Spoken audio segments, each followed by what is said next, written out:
Hello, everyone. Welcome to the UpRev Ninja Podcast.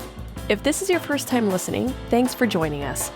This show is produced each week with the single intent of discovering the tips, tricks, hacks, and lessons learned from our guests that has catapulted them into living the best version of themselves. Join your host, Tom Hudson, as he continues his search for the best methods to UpRev his life. Now, let's dive into the show. This is episode 15, Modeling Courage, with Rik Schnabel on the UpRev Ninja podcast. Rik has over 20,000 hours of training and clinical coaching.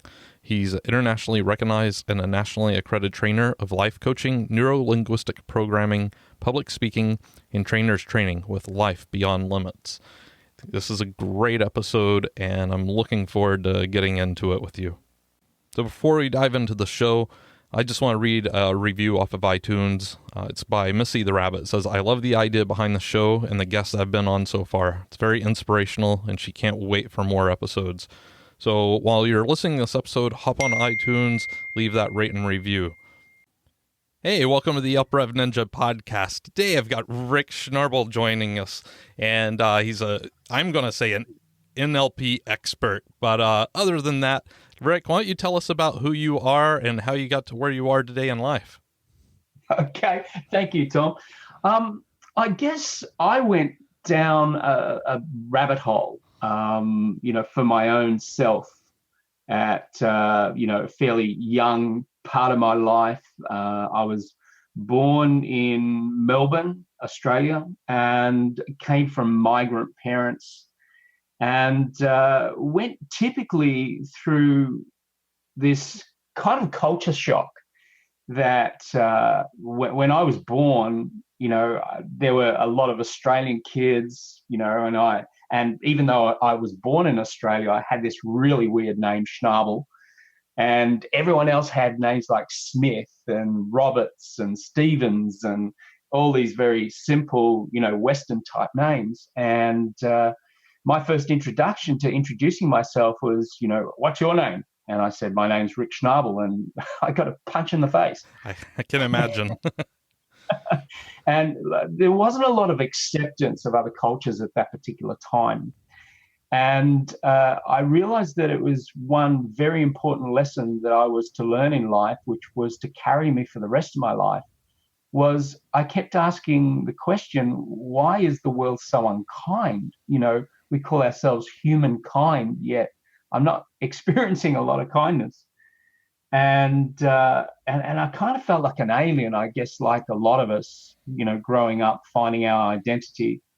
And so I wanted to learn a lot more about how we worked and how I could solve some of these problems. So my best place to go ever was the library. And I used to go, I found myself at one point in the psychology area. And I was 7 years old, and I would grab these adult books and take them to the children's section and sit on the carpet and just read these books. And I was just fascinated with discovering that the world is not seen or experienced in the same way as everybody else. Our worlds are very individualistic as to how we view the world. And I was hooked. I was so hooked on this. And the thing, I guess, that I wanted more than ever was I wanted money. I used to watch these kids go into this box, which was a canteen, and you could buy anything you wanted in this box.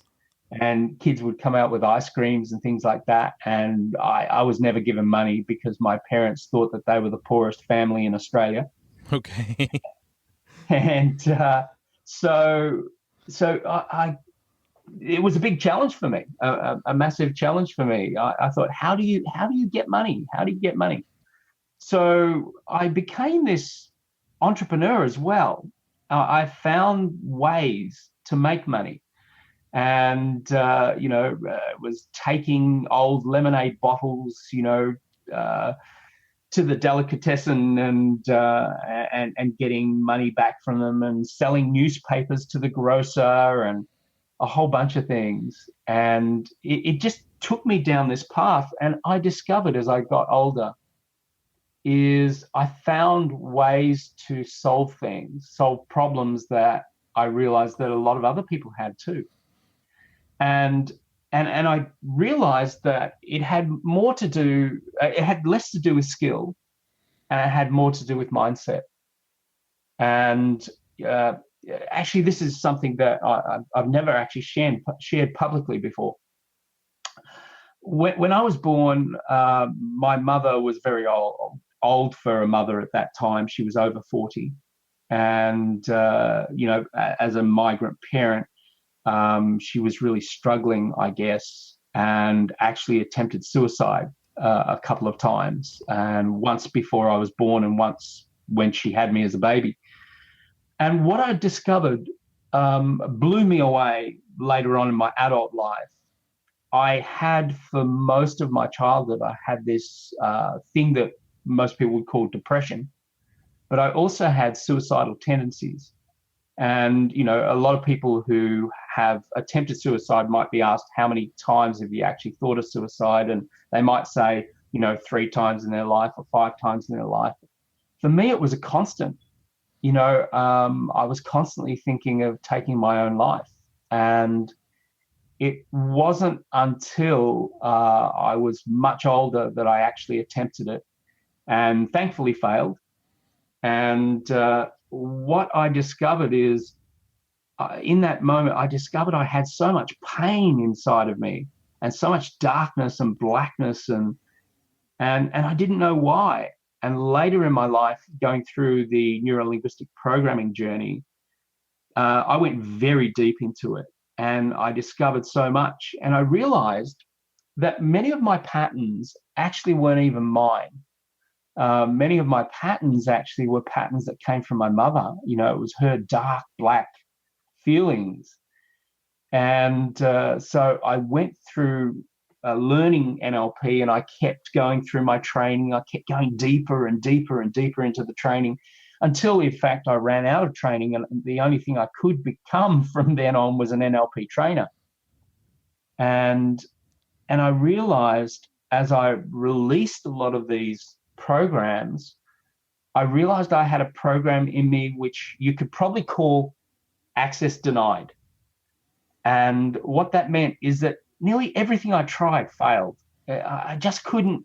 I couldn't make money. I couldn't make friends. I couldn't keep a girlfriend. It seems like anything I tried really kind of failed in many different ways. And it was this program. It was this program that was running inside of me because there was a part of me that, believed that I wasn't worth even living. And so as I released, many of these beliefs and values and patterns and all these things that were really holding me back, all of a sudden my world started becoming magical. And then it got to a point where people used to look at my life and would say, wow, how do you have this life? Like, these days I work when I want to. I work how I want to. I work with people I want to. I don't choose to work with anyone I don't want to work with. I love what I do. In fact, I call it work, but it's not really work. I really love it. And I live now on a place called the Sapphire Coast, which is right near the ocean. In fact, after this interview, I'm going to go for a wonderful surf on these pristine waters. And I live a really great life now. But the thing that I realized is that so many people get themselves so stuck in their mess, and they're completely unaware of it. That they're not aware of the beliefs, they're not really aware of the values, and they're not really aware of the patterns that are holding them back. And learning neuro-linguistic programming for me just opened this magical gateway, I guess. Yeah, that was a very long answer. No, it's quite the journey you went there, and going back to how you feel about work. A lot of people are just tolerant about what they do day to day, but based on what you said, you almost have this elated state, and it's really good because obviously that's healthy for you, but everyone that's in your life sees that as well, especially any clients that you have, that comes off, and it's congruent with who you are, and you're authentic, rather than this person that's putting a smile on every day and just pushing the pen and the paper across the desk and hoping to get the paycheck at the end of the week. So I applaud you for finding this path and going down it. Going back to the story about your mother. First off, I'm sorry to hear that. However, it's great to see how you've been able to utilize that. You leveraged that pain to become who you are today, and now you're helping other people break free from that darkness and that pain and anguish that they're going through. That being said, when you went on this journey of reading psychology books and everything, as a youngster, to going through all the training that you went through, did you have mentors along the way that helped you and guided you, provided advice? Oh, definitely. The thing that I found and was introduced to was this idea of mentor when I was going through my NLP training. I worked with a gentleman called Christopher Howard, an American gentleman who brilliant, absolutely brilliant trainer. And Christopher, virtually mentored me through the NLP, and he kept telling me, stand on my shoulders, just copy what I've done, learn what I've learned and take it all on board. And he was probably my most significant mentor at first, and really helped me in most amazing ways, and taught me so much about how we think and how we process, and also more so how we can change that level of thinking. So he gave me the skills to all of a sudden shift career. I was working in sales at the time, and I was at the bottom of the sales rung.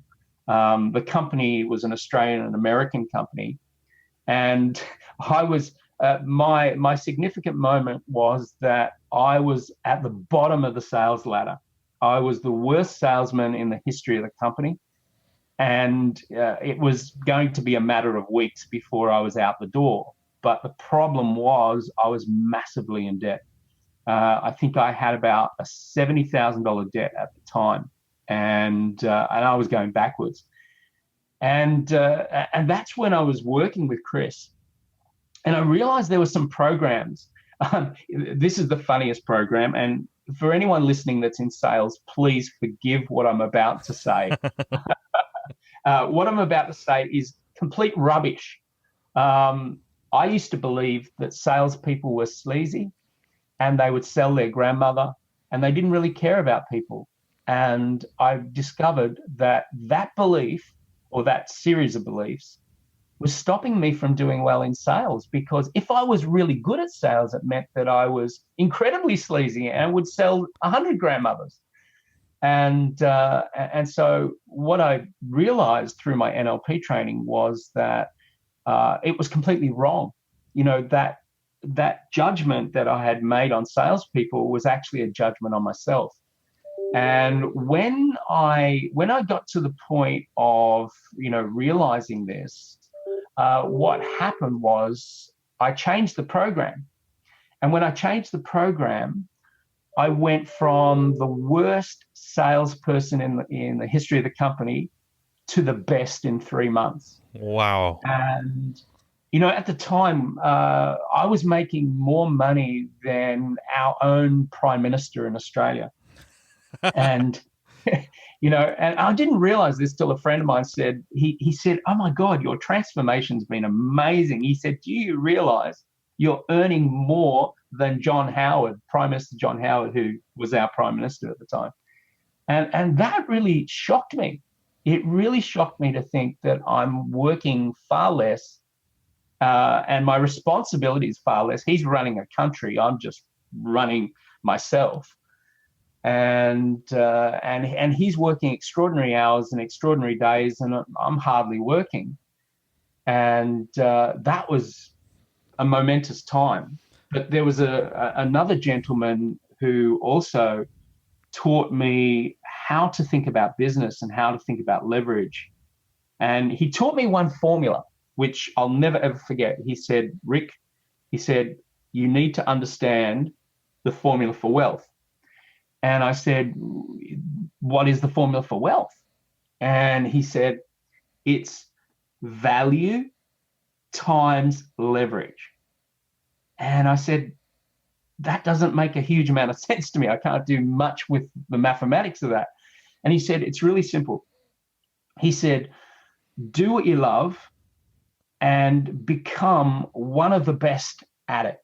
Just keep studying, keep developing, keep practicing until you become so good at it that your value is so high. And he said, then leverage it out. Let everyone in the world know that you're the best. And he said, the rest will look after itself. The how will show up, but just be the best at what you do. And, that made a huge amount of sense. And he mentored me for quite some time. And he made an incredible difference to my business, my life, the amount of people that we serve. And I will never forget that formula. But mentors, for those listening, if there's something that you really want to achieve, find the best person in the world at that and talk to them and ask them whether they would be interested in mentoring you. Sure, sometimes for some of my mentors, I've had to pay, fees, some significant dollars, thousands of dollars, tens of thousands of dollars with some. But boy, the value that I've got back has certainly not only changed my life, but also changed lots of people's lives that we've impacted. So I'm a big fan of mentors. Yeah, and I've had the same experience with mentorship, both on both ends, being the person being mentored as well as the mentor. I think it goes back to, the teacher becomes the student when you're the mentor yourself, because you can get to see through a different set of lenses and a different framework when you're mentoring someone. But yeah, I've definitely paid hundreds of thousands and tens of thousands on mentorship as well, and I've learned a great deal, and it's easily has 10x'd different facets of my life. So I could not be more in agreement with you, Rick. So I think you touched on a couple of key points I would have asked, just in regards to something that you swear by, that has kind of helped you stay focused or achieve what you have. And it sounds like, mentorship, that constant thirst for ensuring that you're the best at what you are, like self-educating and going out. Is there anything else that you would add to that you feel really contributes? Yeah.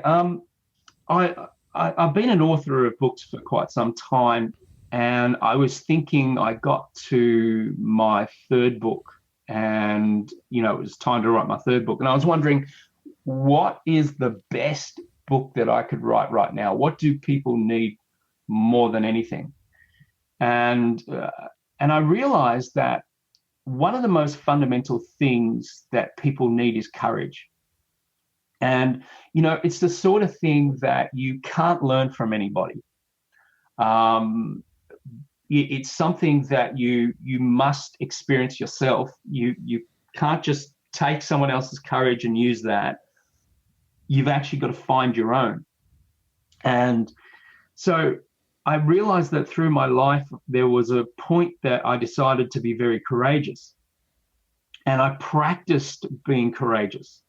I used to be very controlling, very fearful, and used to do far too much research before doing things, and sometimes not even doing them.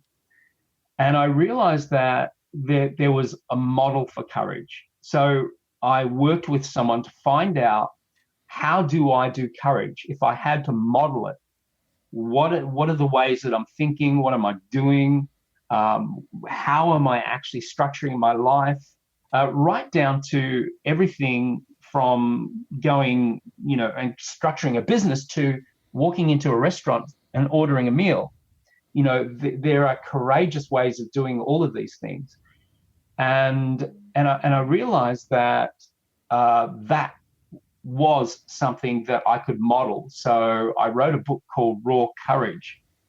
And that's the thing that I really believe that more people need to do. They need to learn how to be more courageous by basically modeling. And it's not exactly teaching. It's more following specific steps, and just relying on those steps to carry you to the next step and the next step and the next step and the next step. But I think a lot of people have got courage all wrong. What a lot of people do is they get the steps muddled. They actually think that when I get confident or when I get courageous, I will do that next thing. But they don't realize that the only way to be courageous is to absolutely be so frightfully fearful. And that's when you're being courageous. And so I think a lot of people have got the steps wrong in the context of courage. So in regards to you, what was it that really pushed you out of your comfort zone for you to have this epiphany, to have this model that you developed? I assume there was like this one moment in time that you can look back on that just, wow, that really, you were outside of your comfort zone. There was, it actually happened in this sales job. There was this, within the sales company, I did incredible amounts financially. And I got this idea, like the moment that the pivotal moment where my life completely shifted. I told you one part of the story. Let me, I guess, share the other. Yeah. I knew that my belief system around salespeople was stopping me, but equally, my idea of what a millionaire was, or a multi-millionaire, or a billionaire, was really skewed and completely wrong. And I was working in a building at the time. I was on the 46th floor. It was, floor to ceiling glass, and I was standing up against the glass. And I asked myself a pretty powerful question. I asked myself, what would my life really be like if I was a multi-millionaire? What would my life really be like? So I tried to see it in my mind's eye. And I then decided what would my office smell like, for example? And I thought, well, my office would smell like perhaps leather and, leather couches, and maybe a really nice wooden desk, and, maybe some fragrance like some lavender or something like that. And I thought, what would it sound like? And I thought maybe I'd have a little water feature, like a little fountain or something like that I could hear the water, and maybe some soft music. And I really tried it on. But the fundamental thing that happened is I thought to myself, if I was to be a multimillionaire, the thing that I would have to feel is that I would have to feel to give. I would constantly have to give something in order to get something in return. And in that moment, I realized that all of my training, all of my NLP training, my life coach training, all the other training I've done, I thought that's my value. That's what I bring to the world. And in that moment, a funny thing happened. My phone rang, and it just kind of snapped me out of this moment. And I picked up the phone, and at this point, I'm $70,000 in debt. And I pick up this phone call, and I earned in that one phone call half a year's salary. Wow. And I went, oh my God. Now that made a significant difference. But the fascinating thing is I did it again. So I thought to myself, somehow my thinking or what I was feeling or something had caused that phone to ring and had caused that moment. So I did it again, and I did exactly the same thing. I started thinking again like a multimillionaire, that now I'm giving all this value to the world, and the world is now accepting the value and getting value from that. And it's like a duplication of value that just keeps a ripple effect Like you help one person, they help another, it helps another, and it just has this massive ripple effect. And I felt the value of that. And my phone rang again. And I was a bit pensive this time, picking up the phone. I picked it up. And in that next phone call, I made another half a year's salary. So this is where it got really fascinating. I realized that between the first phone call and the second phone call, it was exactly $1,000 difference. I can't remember which one was higher, but It doesn't matter. But I thought, I'm doing something here. I am thinking so differently to how I normally think. And I'm feeling so much more different than I've ever felt before. And I thought to myself, I've got something here. And so I began to document it. So I started writing down what I was doing and how I was doing it. I was trying to think about every angle, from a metaphysical, from a biophysical, from a mental aspect, from everything. And then I realized that perhaps, given that there was $1,000 difference, maybe I've got a cap. I've actually capped my whole manifestation process. You're already you're programming yourself a negative self-talk already that quickly. Exactly. And so what I did is I started modeling what I did. And then about a week later, once I'd really felt that I'd got it all together, I decided to do it again. So I got up against the glass. By this time, my work colleagues thought I was a lunatic. But here he goes. He's up against the glass again, doing his thing. And so I'm up against the glass, and I was looking out at the sea of buildings in Melbourne. And I was thinking, what is my value that I bring to Melbourne? What is my value that I bring to the world? And I tapped into that. And in that moment, I felt like my purpose, my life, was meant for more. And I realized that I was supposed to quit this job, get out of this job, and just move on and start something else. But I wasn't sure what. But then my phone rang again. And in that moment, I earned a whole year's salary. So in the space of about 2 weeks, I've now got 2 years' salary, and I've also got 2 years' time, because my contract says that once I hit my budgets, I could do whatever I want. And so I decided to write my first book. So I wrote a book called The Secrets of Creating a Life Beyond Limits. And I documented the whole thing, how I did it, what I did, and my thinking and my feelings and my habits and behaviors and patterns and everything. And my book took off, and it became a bestseller. And then all these people kept coming to me saying, can you coach me on this? Can you teach me this? Now, I'd finished my life coach training. I finished my NLP training. And I said, sure. So I started coaching people. And then other people said, can you put this in a workshop? So I did. So I started teaching it in a workshop. And then other people said, can you teach me how to teach other people to do this? And it just kept growing. So Life Beyond Limits, my business at this time, I'd gotten out of sales and I got into my business full time. And my world turned magical. There were people coming who were depressed, that I could help them get out of depression in a space of 5 hours maximum. And, some of these people had been seeing people for years to try to get out of it. And I discovered this, it seemed like a magical formula, a magical process. And I realized that over all these years of all this study and all this reading of all these books and the training of all working with incredible mentors around the world, that something had formulated in my life where I could turn people's thinking around.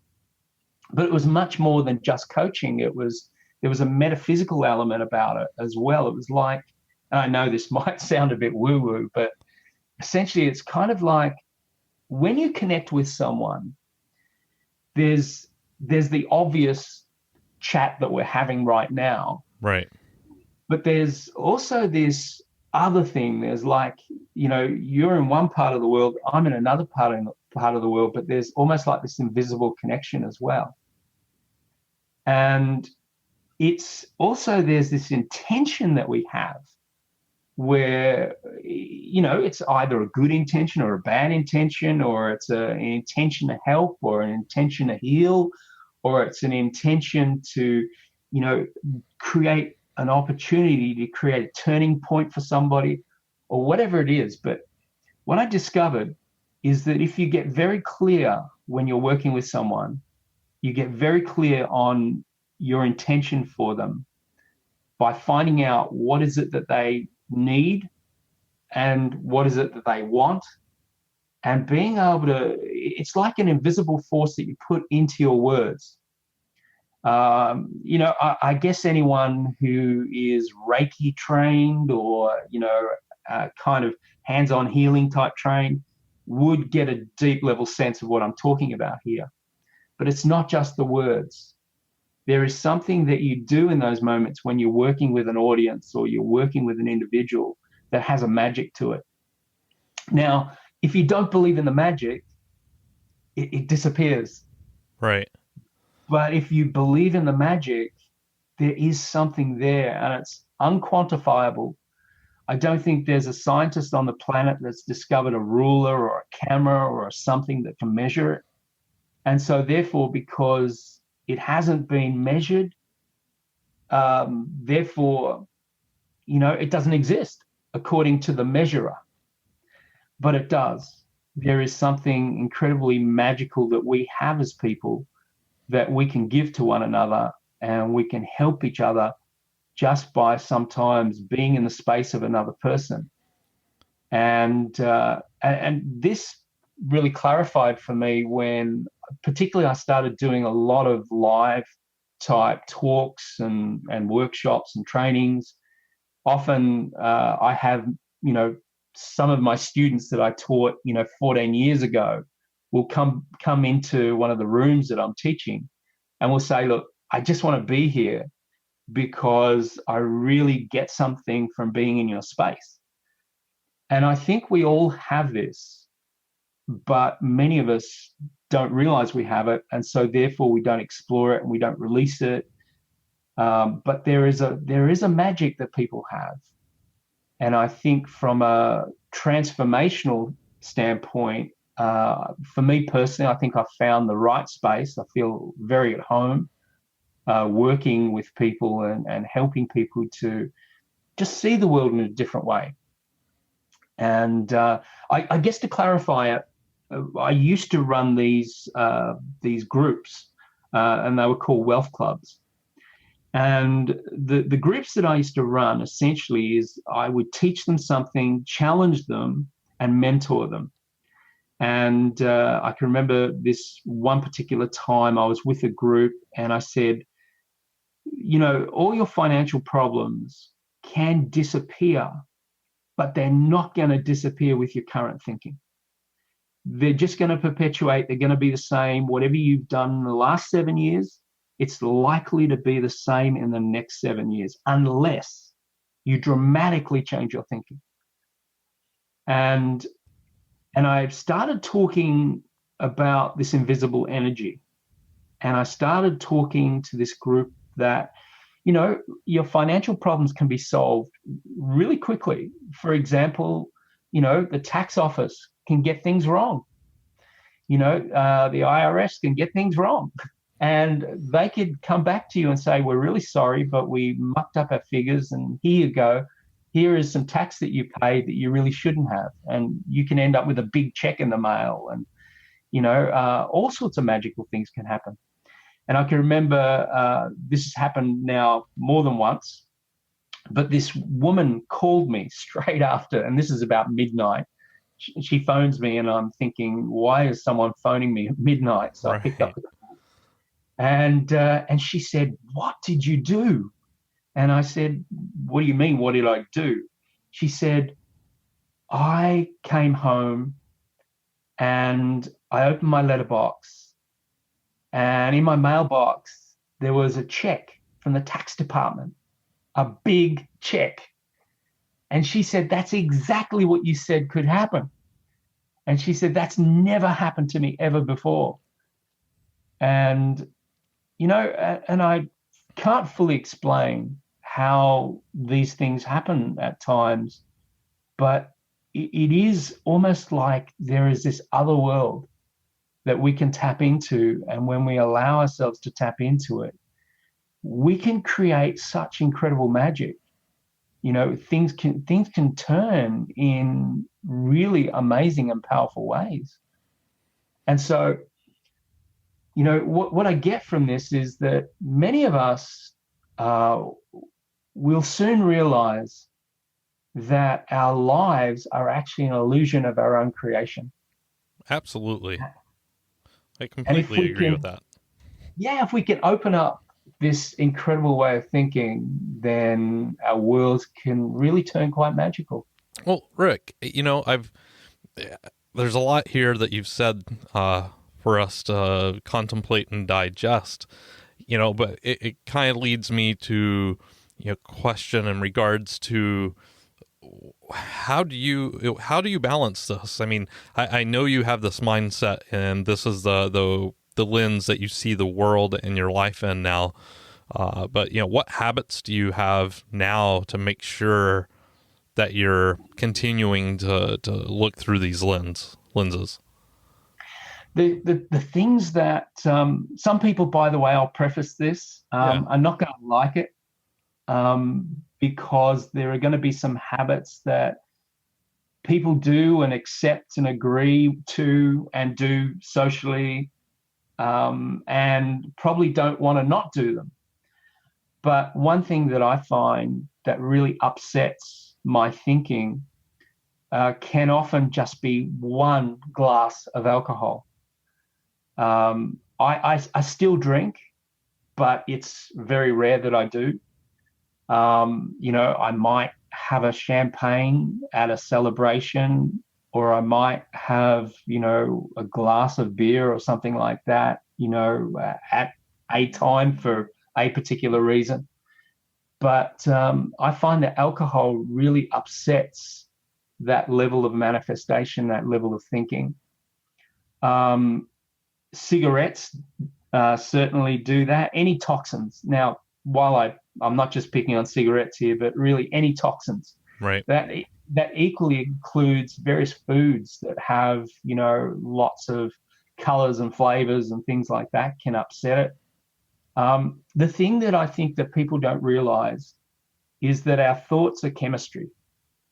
So the moment we have a happy thought, of course, we've given a name to it. We can call, one of those chemicals, we can call it serotonin, for example. If we get very stressed, we can call it cortisol. So we have names for these things. But what we don't have names for is what happens when we put incredible toxins in our bodies. And so I have habits now that help me to keep clear and help me to be energetic and help me to be able to create what I want to create in my world on a day-by-day basis. So, there are certain foods that I just don't eat. There are certain drinks that I won't have. But there are things that I do on a regular basis. One thing that I do is every morning I do a thing called oil pulling. And folks, please do some research on this. Just Google search oil pulling. And it's a very simple process. It's just a teaspoon of cold-pressed coconut oil that I put in my mouth, and I swish it around in my mouth for about 20 minutes before I do anything, first thing in the morning. And what it does is it pulls the toxins, any toxins that you've got, any bacteria that you've got in your mouth, it draws it out, and then you spit it. I know this doesn't sound attractive, but you spit it in the bin. I've done this practice, so. Oh, good on you, Tom. Yeah. So I have coconut oil in the kitchen right now, actually. So yeah. Yeah, fantastic. It's good stuff, isn't it? It is, yeah, and it's amazing. So So just that practice every single day. And by the way, my dentist now shoos me out of her practice if I come for a scale and clean too early. Yep. She says, this is really interesting. Most of my clients that do what you do don't have to get their teeth scaled and cleaned as often. So there's great benefits there. Have a tablespoon of it. Now this is after you've done the swishing. Have a tablespoon of it and just let it go into your stomach. It's great for your gut flora. Equally, the other thing that I like to do is I actually have a bottle of water on my desk, so I know how much water I've drunk, and I'll make sure that I'll have at least 1.5 liters to 2 liters a day at least. The coconut oil, as I said, I'm going surfing after this. I put coconut oil on my face. I use it as a sunscreen. And so that's certainly fantastic and very helpful. And but the key is, there's a disclaimer here, guys. Do not go straight out in the sun after putting coconut oil on your skin. Let it sit there for about an hour before you go out in the sun, just so it gets into your skin, into your pores, and it's not sitting there on the surface, because if it does, it can magnify the sun and actually burn you. Which is another way I actually use coconut oil to cook with often. Definitely. Yeah, and I'll use it even in my hair as a product for styling. So yes, yeah. It's fantastic. Well, so Rik, and I agree, and I use it for all of those purposes, or I have. So let's say there's someone in the audience hearing this, and you used the word earlier, so I'm going to borrow it, but they're like, this is a lot of woo woo, but I don't disagree with them. At one point in my life, I was like, oh man, this guy, what's he smoking? Yeah, but me too. I've gone through, I've gone through NLP sessions, and in a matter of hours, I literally was transformed. So I understand when you say magical. I can't honestly explain it, and I've tried to explain it to people, the people that were there, the before and after, they saw it and they can speak to it.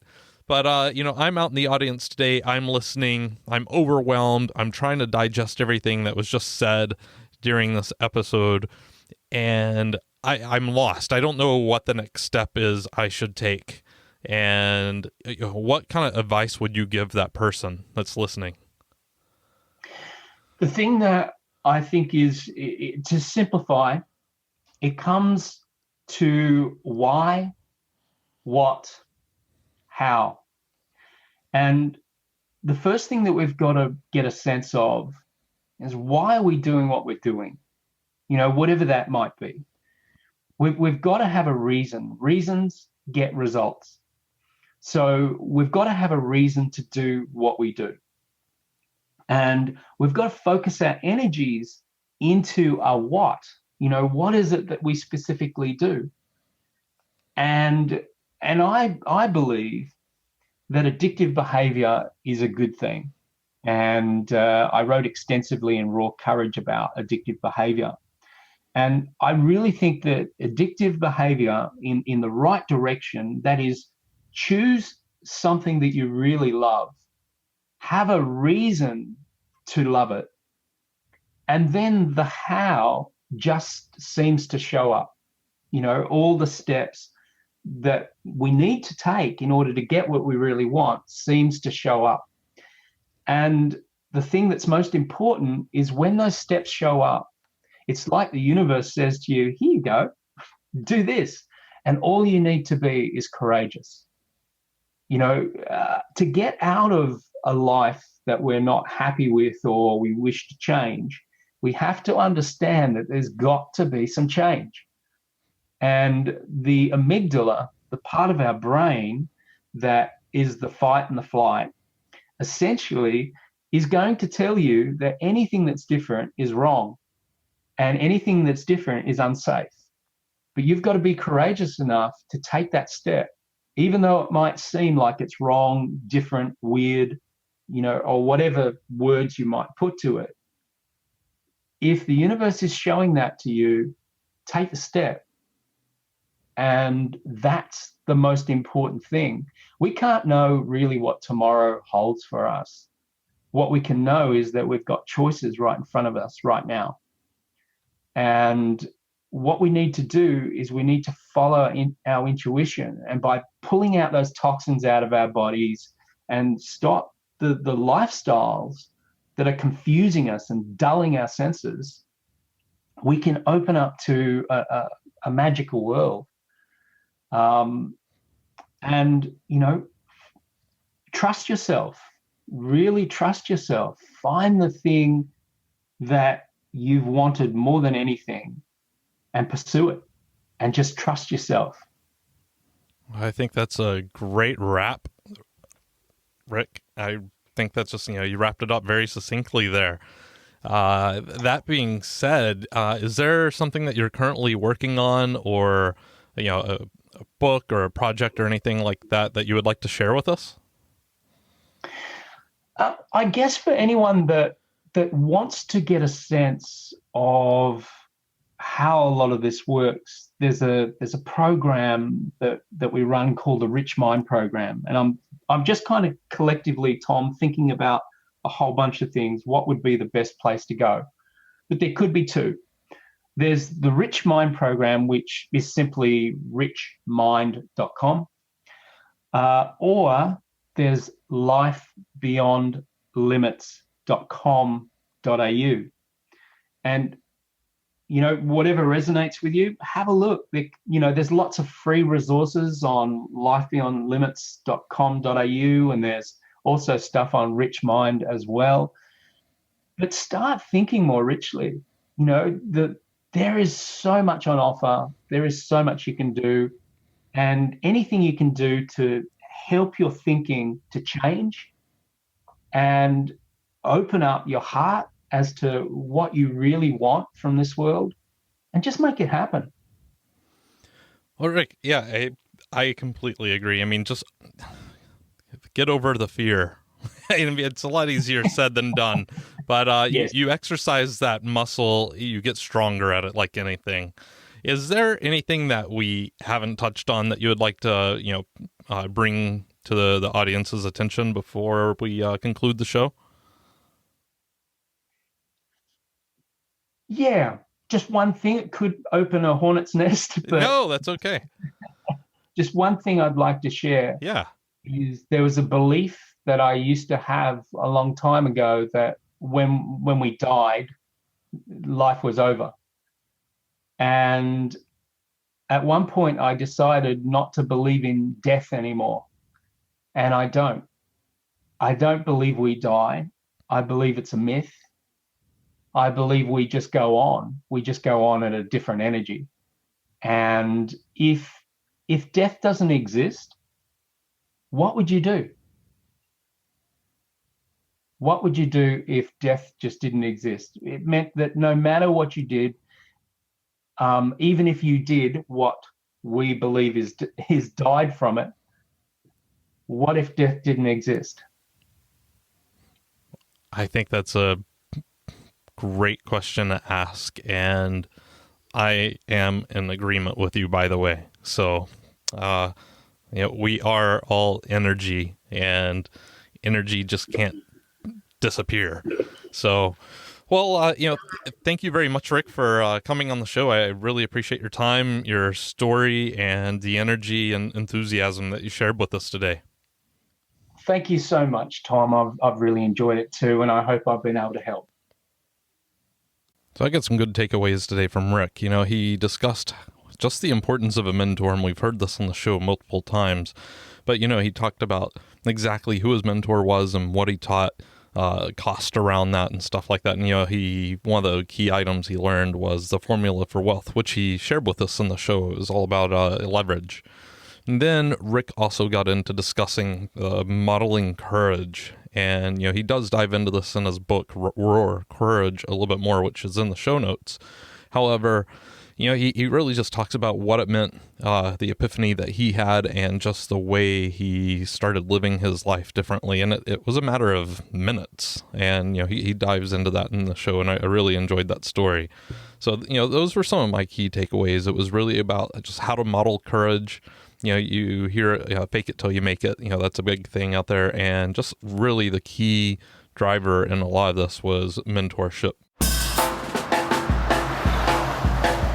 Thanks for listening to the UpRev Ninja podcast with your host, Tom Hudson. Navigate to our website at uprev.ninja today, where you will find additional resources to help you discover the best version of you.